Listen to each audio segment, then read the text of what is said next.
मैंने कहा ना, डॉक्टर बनना है तो डॉक्टरी का नॉलेज, इंजीनियर बनना है तो इंजीनियर का नॉलेज, टीचर बनना है तो टीचर का नॉलेज, जो मतलब आपको बनना है उस हिसाब से आपको पढ़ना है। तो आपको क्या बनना है? डायरेक्ट सेलिंग में डायमंड जाना है, क्राउन एम्बेसडर जाना है, हेलो, रॉयल डायमंड बनना है, सही है।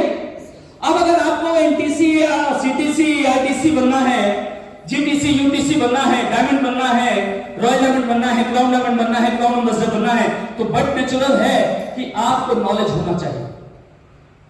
किस चीज का नॉलेज होना चाहिए? Knowledge about products, knowledge about company, right और wrong, knowledge about customer, customer का टेस्ट क्या है, कस्टमर चाहता क्या है। हम लोग क्या करते हैं? कस्टमर का चाहत समझे बगैर हम कहते हैं आजा तू मेरे साथ 2,10,000 तक कमा। हम उसे समझाते हैं आजा तू करोड़पति बन जा, आजा तू मर्सिडीज खरीद ले, आजा तू BMW ले ले। अरे भाई पहले जानो तो वो चाहता क्या है, उसका टेस्ट क्या है, उसकी नीड क्या है, उसको कितना हजम होगा। अगर आपकी क्षमता 50 किलो ले जाने की है, मैं आपको 5 क्विंटल ला दूंगा तो आपकी जिंदगी पे क्या असर होने वाला है? तो आपको नॉलेज नहीं है, वो कमाता 5,000 है और आप शुरुआत करके 5 लाख से।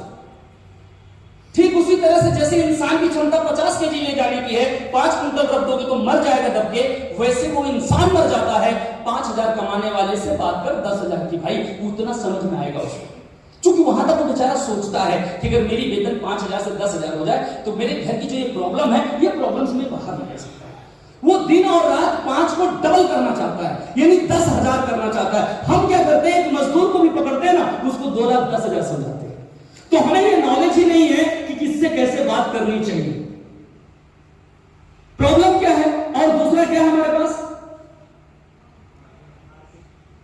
उसके बाद हमारे सामने की प्रॉब्लम क्या आती है, हम नॉलेज लेते हैं, टेस्ट समझते हैं, अब टेस्ट के बाद आगे कहां जाते हैं? सुनेंगे जी, मार्केट में जाते हैं तो कैसे व्यवहार करते हैं। आज के बाद क्या करना है हमको? हमारी समस्याएं किसकी हैं? जितने लोग यहां बैठे हैं दिल से बताना, हमारी जो सबसे ज्यादा समस्या है कहां है? मार्केट में। सही बात है, लेकिन हमारा मानना है कि मार्केट में कोई समस्या नहीं है। मार्केट में आप एक आदमी को पकड़ के लेके आओ जो ये कहता हो कि मैं पैसा कमाना नहीं चाहता, एक आदमी को लेके आओ जो ये कहता है कि मैं अमीर नहीं बनना चाहता, एक आदमी को पकड़ के ले आओ जो कह देता है कि मैं आलीशान घर में नहीं रहना चाहता, एक आदमी को पकड़ के लाओ जो कहता है मैं 4 व्हीलर से नहीं चलना चाहता, एक आदमी को पकड़ के लाओ जो कहते हैं मैं अपने बच्चों को अच्छे स्कूल अच्छे कॉलेज में पढ़ाना नहीं चाहता। एक आदमी को लेके आओ, एक आदमी लेके आओ पूरी दुनिया से, एक आदमी, कोई नहीं मिलेगा। हर इंसान अपने बच्चों को अच्छे कॉलेज में पढ़ाना चाहता है, हर इंसान अपना सपना पूरा करना चाहता है, हर आदमी अपने बच्चों को अच्छे यूनिवर्सिटी में डालना चाहता है, हर आदमी आलीशान घर में रहना चाहता है, हर आदमी बड़ी गाड़ी चलना चाहता है, हर आदमी नाम पैसा इज्जत रुतबा कमाना चाहता है। फिर वो कमाता क्यों नहीं है? क्योंकि आप बताते हो मार्केट में प्रॉब्लम है। मैंने कह दिया कस्टमर का टेस्ट बिना समझे आपने उसको टेस्ट नया देने की कोशिश की, ये प्रॉब्लम है। हमारी समस्याएं व्यवसाय संबंधित नहीं है, हमारी समस्याएं व्यवसाय संबंधित नहीं है, व्यक्ति संबंधित है। हमारी समस्याएं व्यवसाय संबंधित नहीं है, व्यक्ति संबंधित है। उसकी क्या समस्या है पहले उसको सुनो, और आपके व्यापार में उसकी समस्या का समाधान है क्या? अगर है तो उसे सुनाओ। पहले आप उसकी समस्या सुनो और उसकी समस्या का समाधान माई लाइफ के पास है क्या? अगर है तो उसे सुनाओ कि तेरी समस्या का सलूशन माई लाइफ के पास है। फिर देखना 100% वो डिस्ट्रीब्यूटर होगा। हम उसकी समस्या सुनते नहीं, सिर्फ उसकी समस्या को हम समझते हैं। घर में गए, 20 साल हो गया होगा चूना नहीं लगा। बीबी को देखा ब्लाउज में 3 बार सुई और धागा से सिलाई हुई, उसके बच्चों को देखा कपड़े अंडरवियर फटे हुए, हमने उसके घर की स्थिति देखी बहुत ही पुअर और बदतर है, और हम समझते ही हम उसको अटैक कर देते हैं, हम उसको बदलने की बात करते हैं, हम उससे गरीबी से निकलने की बात करते हैं। उसने एक बार भी आपसे कहा क्या मैं गरीबी में जिंदगी जी रहा हूं और जिंदगी में दम तोड़ रहा हूं? तो आप किसने अधिकार दिया जो आप उससे इस तरह बात करें? डॉक्टर किसी भी पेशेंट को टैबलेट तब तक नहीं देता जब तक पेशेंट डॉक्टर से नहीं बताता मुझे प्रॉब्लम क्या है, मुझे तकलीफ क्या है, मुझे समस्या कहां है।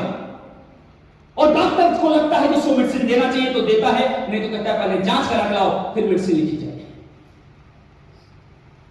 पेशेंट चाहे वहां कलज रहा हो, चाहे वो तत्काल दम तोड़ दे, लेकिन डॉक्टर एक टेबलेट भी नहीं देगा।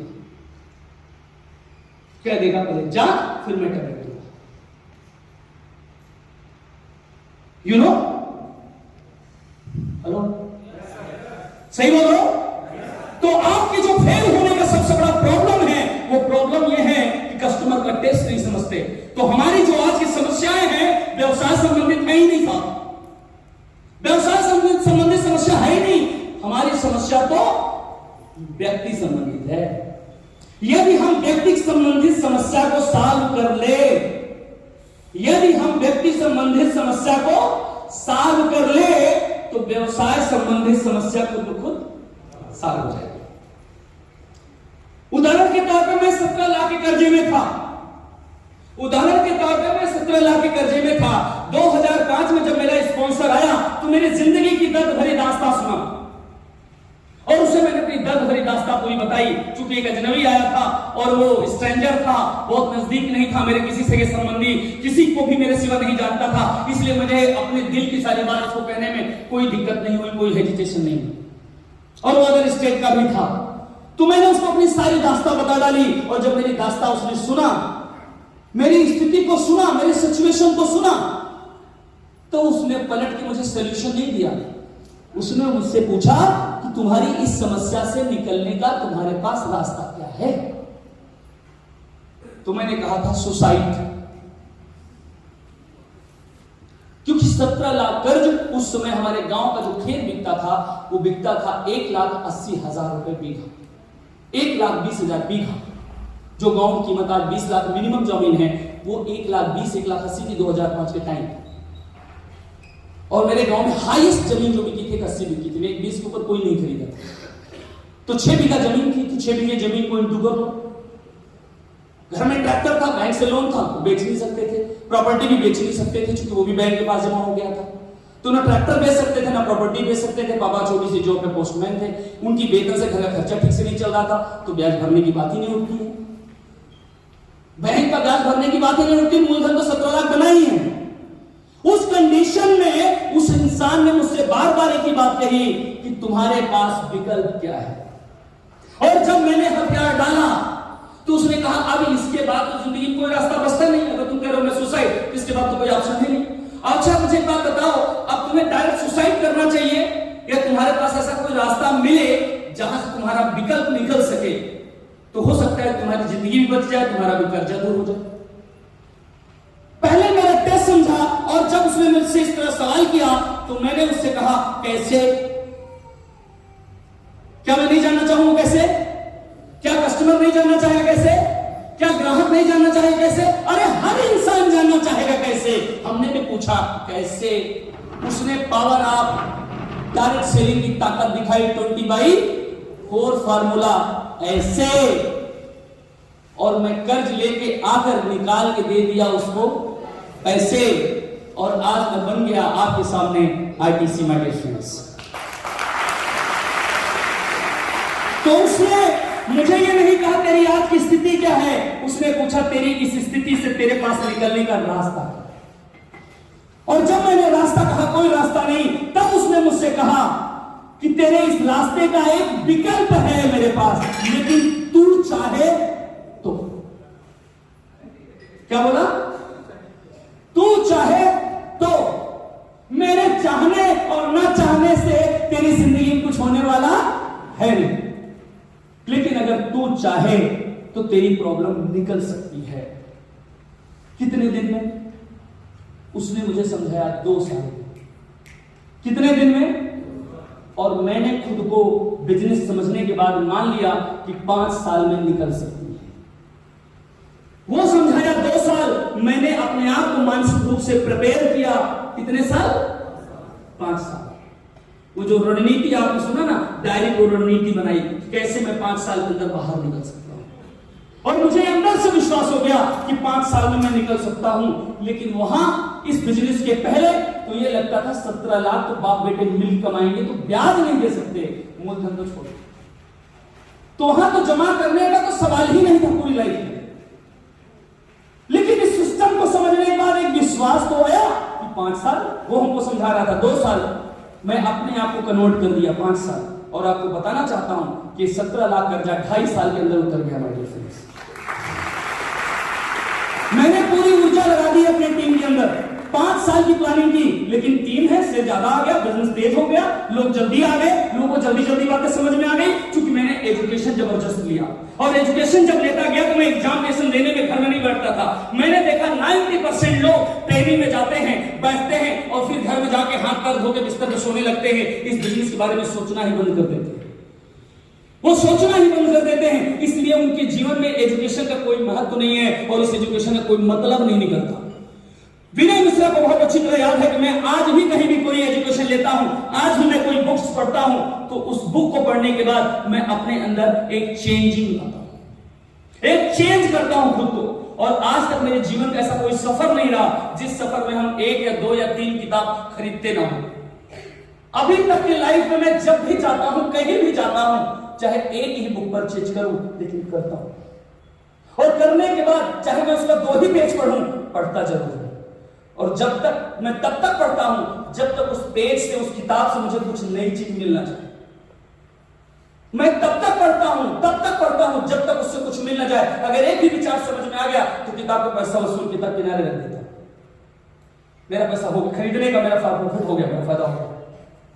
और आप किताबें खरीद के लाके रखते हो, साल भर किताब खरीद के रखे हो, कभी पढ़ते भी नहीं हो, पेज भी नहीं खोलते, तो क्यों खरीदे? नहीं पढ़ना था, क्यों ले आए? तो प्रॉब्लम कहां है ये समझना जरूरी है। दुनिया में माय डियर फ्रेंड एक बात को समझना है कि आप जब ये सब चीजें करते हैं तो आपका बिहेवियर, आपका व्यवहार चेंज होता है। हेलो, आपका व्यवहार चेंज होता है। जैसे उदाहरण के तौर पे आप YouTube पर मेरा एक शादी कैसेट पड़ी है, आप देखना, मेरी बुआ मुझे नहला रही थी, मैं गुस्सा हो रहा हूं, मुझे प्रेम आना चाहिए। मेरा तेवर कैसा था, मेरा इस प्रोफेशन में आने के बदले मेरा व्यवहार कैसा था। मेरे गांव में आज भी आप चले जाओ, विनय मिश्रा का गुस्सा कैसा था। मेरा गुस्सा देखने के लिए मोहल्ले वाले इकट्ठे होते थे, पड़ोसी मेरे इकट्ठा होते थे मेरा गुस्सा देखने के लिए। और तब मेरे घर में सिलेंडर नहीं था, मिट्टी के चूल्हे रहा करते थे, तो एक भी चूल्हा बचता नहीं था जो तोड़ न देता उस गुस्से में। बाल्टियां पूंछ डालता था, बर्तन आता था तो पूंछ डालता था। वो गुस्सा था। उस गुस्सा को देखने के लिए इकट्ठे होते थे लोग, सैकड़ों लोग दरवाजे खड़े होते थे और मैं तांडव कर रहा होता था। और माताजी मुझे एक बात कहती थी, आप लोग चूल्हा पोतने वाला, एक पीली मिट्टी होती है, गांव में उसको पोतना और पुतनी बोलते हैं, तो उसका जो पानी होता था मेरे को छिड़का जाता था। एक होता है मुरहा, एक होता है मुँह छहा। तो पंडित ने मुझे कहा था मैं मुँह छहा हूं इसलिए गुस्सा आता है। तो ऐसा टोटका है कि वो अगर छिड़क दिया जाए तो थोड़ा सा गुस्सा शांत हो जाता है। समझ में आ रहा है? ये मेरी जिंदगी का प्रोसेस था। मतलब हम कौन थे मैं आपको बताना चाहता हूं। माय डियर, मेरा ये बिहेवियर इस प्रोफेशन ने इस कदर बदला कि दुनिया का कोई पंडित, दुनिया का कोई टोटका, कोई दुनिया का जोगजाग मुझे बदल नहीं सका जो इस सिस्टम ने बदल दिया। यस सर, नो, ये सिस्टम ने मुझे बदल सुनिए नहीं दिया। सिस्टम ने नहीं बदला, हमने खुद अपने आप को बदला। सिस्टम ने हमें बताया, सिस्टम ने हमें एजुकेशन दिया, सिस्टम ने हमें समझाया, सिस्टम ने हमें फील कराया, और ये मेरा निर्णय था कि मैं बदलूंगा कि नहीं बदलूंगा। ये मेरा डिसीजन है। मैं किसी का गुलाम नहीं था, मेरे ऊपर कोई प्रेशर नहीं था, मेरे ऊपर कोई बहुत ज्यादा कोई बंदा नहीं था जो मुझे जान से मार डालेगा, मैं मानू ना मानू। मानना और ना मानना तो ये मेरे हाथ में था। और जब मैंने इस एजुकेशन को लेता था, मैं जब ट्रेनिंग में बैठता था, तो मैं हमेशा अपने आप को देखता था कि मैं यहां पर कितना फिट बैठ रहा हूं। मैं आपको बताना चाहता हूं मेरा पहले बिहेवियर क्या था। मेरे घर में एक काम आ जाए, गलती से मम्मी कहते बेटा आटा पिसाना है, और अपलाइन कहते मीटिंग में जाना है, तो मैं बताता था नहीं, आटा पिसाने जाना है मुझको। मेरा गांव में कोई मर जाए तो मैं ही बताता था अरे मेरा पड़ोसी मर गया, मरा होता था गांव का आदमी, मीटिंग में नहीं जाता था। एक बिहेवियर था मेरा, रोज एक नई कहानी बताया करता था, ऐसा मेरा व्यवहार था। मीटिंग में आओ, मीटिंग में आता ही नहीं था। जीटीएस में आओ, जीटीएस में आता ही नहीं था। फोन उठाओ, जवाब ही नहीं दिया करता था। लेकिन जब मुझे पता चला कि इस तरह के काम करने वाले लोगों की जिंदगी क्या होती है, माय डियर फ्रेंड्स, उस दिन उस घड़ी से अपने आप को चेंज कर लिया। क्योंकि मैंने उस एजुकेशन में सुना था कि चेंज नहीं तो हैंग, या तो चेंज हो जाओ और नहीं चेंज होगे तो हैंग हो जाओगे। और हैंग का मतलब समझते हो ना, लटकना, फांसी। समझ में आ रहा? यानी आपकी कोई पहचान यहां नहीं बनेगी, कोई आपकी आइडेंटिटी नहीं बनेगी, कोई आपका नाम नहीं होगा। और मैं क्या आया था अपने आप को करने? सुने नहीं दिया, चेंज। मैं अपनी गरीबी से निकलने आया था, मैं चेंज होना चाहता था, मैं मालामाल होना चाहता था, मैं पैसा कमाना चाहता था। सो माय डियर फ्रेंड्स, आपको चेंज तो होना पड़ेगा। और ये बिहेवियर जब चेंज करते हैं तो आपको और क्या पता होना चाहिए? ट्रेंड्स। आपको ये पता होना चाहिए कि आपके इस मार्केट में किस तरह के ट्रेंड्स चल रहे हैं, मार्केटिंग के किस तरह का लोगों का वर्क है, नेचर ऑफ वर्क है। आपको ज्यादातर लोगों को क्या मिलेगा? ज्यादातर मार्केट में लोग क्या मिलेंगे? रोते हुए लोग मिलेंगे। मैंने इस कंपनी में पैसा लगाया, चली गई, उस कंपनी में पैसा फंसाया, चली गई, ऐसी कंपनी आई, ये हो गया, मैंने 2-4 कंपनी में काम किया था, प्रयास किया था और मेरे साथ ये हो गया। आपके पास इस ट्रेंड को कैसे समझाना है उसको मैं आपको बताना चाहूंगा। मेरे जीवन में एक दिन ऐसा हुआ कि एक साहब मुझसे कहा कि भाई साहब, मेरा तो एक कंपनी ने, मैंने अपना 1 बीघा खेत बेच दिया, अपने बेटी का गहना भी बेच डाला, बहू का पूरा गहना बेच डाला और सब कुछ लगाया, कंपनी चली गई और उसमें लिखा था 7 दिन के लिए कार्यालय बंद है, और आज तक वो कार्यालय नहीं खुला।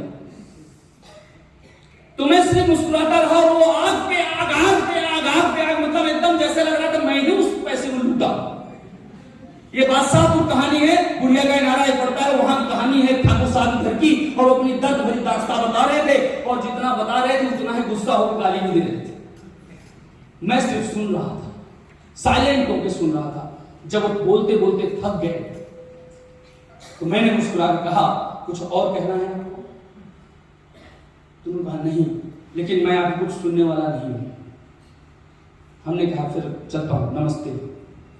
उठाया, गाड़ी जाने लगा। बोले कुछ कहना चाह रहे थे। हमने कहा, आपने कह दिया मैं सुनने वाला नहीं तो क्यों सुनाऊंगा? बोले नहीं, इतना तो लुटा ही चुका हूं, सुनने में क्या जाता है, सुना दो। इमीडिएट में बैठा, मैंने उनसे एक बात कही कि आपके दरवाजे पे मैं बुलेट देख रहा हूं, ये बुलेट वाले को आपने पैसा दिया? बोले हाँ दिया। हमने कहा ये बुलेट वाला आपको पता नहीं चला, ये कंपनी बंद हो गई है। बोले इससे क्या मतलब बंद हो जाए? बोले क्यों? बुलेट तो आप खरीदे, बुलेट बंद हो गई। बोले बंद हो जाए, जितना पैसा दिया वो संपत्ति मेरे घर में है। हमने कहा पक्का? बोले हाँ पक्का, 100%। हमने कहा भाई साहब, आप मुझे पैसा देते हैं, मैं इस पैसे के बदले आपको सामान दे देता हूँ, तो मैं आपको क्या लेके चला जाऊंगा? बोले कुछ नहीं। हम कहते ये व्यापार करने में प्रॉब्लम कहाँ है? और आपने उसको पैसा दिया खेत बेच के, गहना बेचकर, जिसने कहा मैं आपको 5 साल बाद 3 गुना दूंगा। कितना गुना? और आज 5 साल बीता नहीं, 2.5 साल बीता, उसके बाद लिख दिया 7 दिन के लिए कार्यालय बंद है, और आज तक नहीं खुला। तो आपने तो पूरी संपत्ति वहां लगा दी ना, हमारे साथ क्या लगाएंगे आप? और बाबू साहब को 1.5 घंटा फिर मैंने समझाया बाकायदे बिजनेस गहराई से, और उन्होंने क्या कर दिया, उनको फर्क बताया। उनको मैंने कहा साहब ये कंपनी है, देखो उनका ट्रेंड कैसे समझाया, क्योंकि गांव के थे। हमने कहा साहब ये तो कंपनी है, मैं अपनी माँ का बेटा हूं, और मेरे 2 भाई, मतलब हम और एक मेरा भाई, 2 भाई, और एक मैं अमीर आदमी हूं, मेरा भाई गरीब आदमी है। मेरे पास 1 करोड़ रुपया है, मेरा दोस्त अमेरिका में रहता है, बहुत सीरियस है। मैं उसको जाता हूं देखने के लिए, कहता है दोस्त आखिरी टाइम में तुम्हें देखना चाहता हूं, तुम तुरंत चले आओ प्लेन से। मैं प्लेन से भागता हूं तो 1 करोड़ रुपया मैं पहले किसको दूंगा? संडे का दिन है, बैंक बंद है, पड़ोसी को दूंगा या भाई को दूंगा? बोले भाई को दूंगा। हमने कहा मैंने भाई को दे दिया। बिल्कुल सही कहा बाबू साहब आपने। मैंने 1 करोड़ अपने भाई को दिया और मैं भागा अमेरिका में गया। मित्र भाई संयोग से ठीक हो गया और मुझे आने नहीं दिया, 6 महीना रोक के रखा। 6 महीने बाद मैं इंडिया आता हूं, तो मुझे बताइए आज का जमाना कहता है कि वो सगा मेरा भाई 1 करोड़ मुझे वापस करेगा? उन्होंने मुस्कुरा के कहा कि आज का जमाना तो ये नहीं है। हमने कहा 2 रास्ता होगा, या तो बेईमानी करेगा, कब दिया था, या तो रास्ते में कोई गुंडा से फिनिश करा देगा, जैसा रोज हम लोग देख रहे हैं सत्य कथाओं में, और सावधान इंडिया, क्राइम पेट्रोल, वो आपको देखने मिल रहा है। ये सब रियल स्टोरी दिखाई जा रही है, सिर्फ कलाकार अलग है, ये घटनाएं घट रही है। तो आज का जमाना नहीं है। जब एक माँ की कोख से जन्मे एक खून में ये नीयत आ सकती है। तो मुझे बताइए, ये कंपनी तुम्हारी अपनी नहीं थी ना भाई, आपको किसने कहा था? आपके लालच ने आपको डुबो दिया। तो आपको इस तरह के मार्केट में ट्रेंड मिलेंगे जो ये समझाएंगे, अरे आ जाओ, लाओ, मात्र 16,000 दो, 16,000 में एक कॉइन मिलेगा। ये डिजिटल कॉइन है, डिजिटल। और देखना, ये 16,000 5 साल के बाद 16 करोड़ में बदल जाएगा। समझ आ रहा है? हेलो, मैं एक दिन ऐसे कानपुर गया, एक साहब मिले हमको, वो पीसीएस हैं, मेरे पास नंबर है, बात कर सकते हो। उन्होंने कहा मेरे पास उस कॉइन के मुताबिक इस समय 150 करोड़ हो चुका है। कितना? 150 करोड़। हमने उनको कंग्रेचुलेट किया। पीसीएस भी है कानपुर में, वर्तमान में पोस्टिंग भी है उनकी, गुप्ता है, मेरे पास पूरा नंबर रिकॉर्ड है। हमने कहा भाई, अभी कुछ दिन पहले बात किया तो चौथी कंपनी कर रहे थे। मैंने पूछा फिर क्या? हमको 150 करोड़। बोले वो है, आएगा, आज नहीं तो आएगा, ये तो है। और आज 10 साल हो गया, वो पड़ा है, आएगा। समझ आ रहा है? एक इंसान को कैसे लूटता है, ये ट्रेंड कैसा चल रहा है मार्केटिंग में, उस ट्रेंड की जानकारी आपके पास होनी चाहिए। और सामने वाला जब इस तरह बात करे तो उस ट्रेंड की जानकारी आपको देनी चाहिए।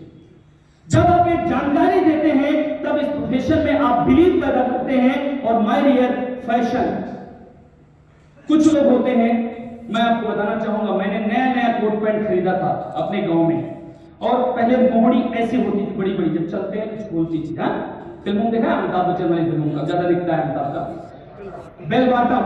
तो उस टाइप का जब मैं मार्केटिंग में आया तो उस टाइप का मैं भी कपड़ा पहनता था, और जब मैं चलता था, और आज भी पैंट मेरे घर में है, आप अभी भी चल के देख सकते हैं, तो आपको ताज्जुब होगा। नए सूट,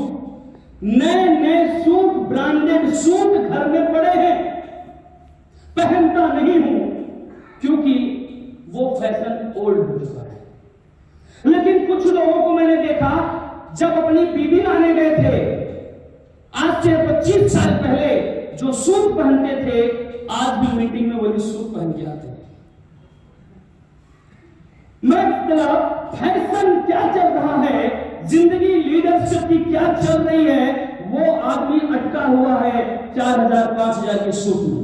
और जब आज से 20 साल पहले सिलाया होगा तो मे भी वो 1,000-1,200 रुपए का सूट है।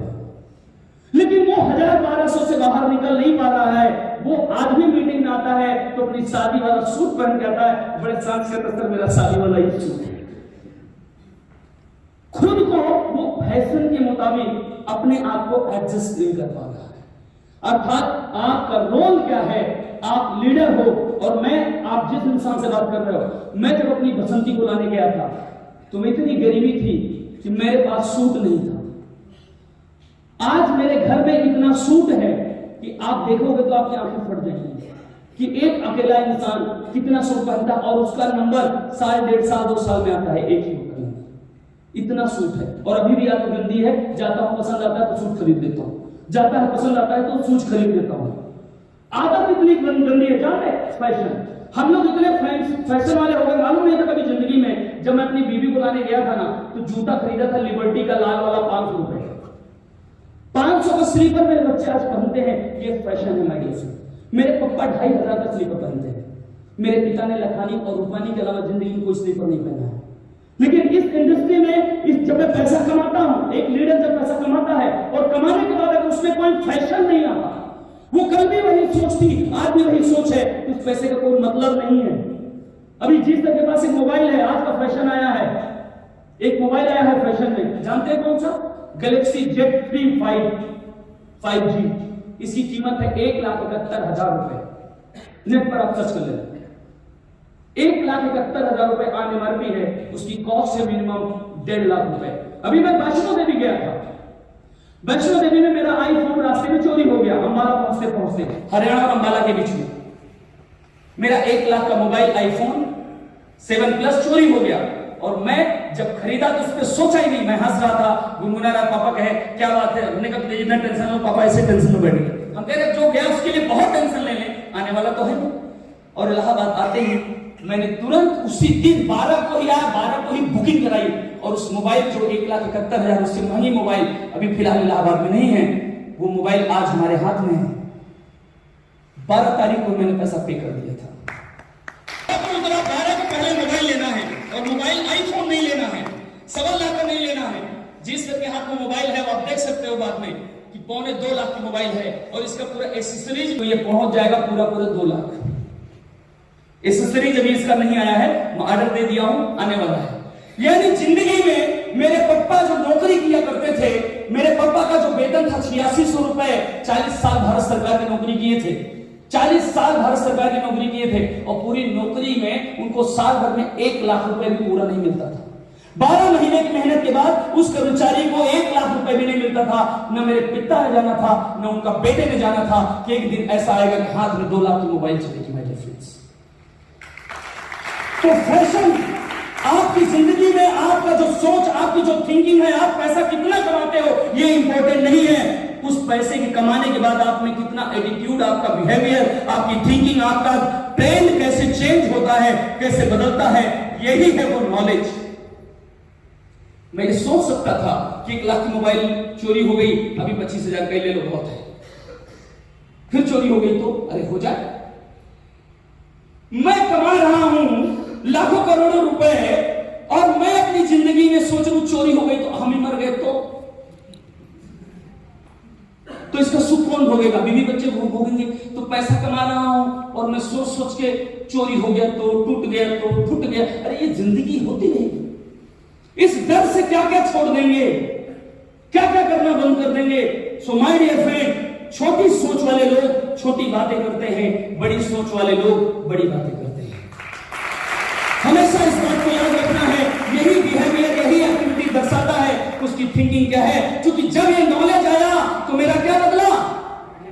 एटीट्यूड चेंज हो गया।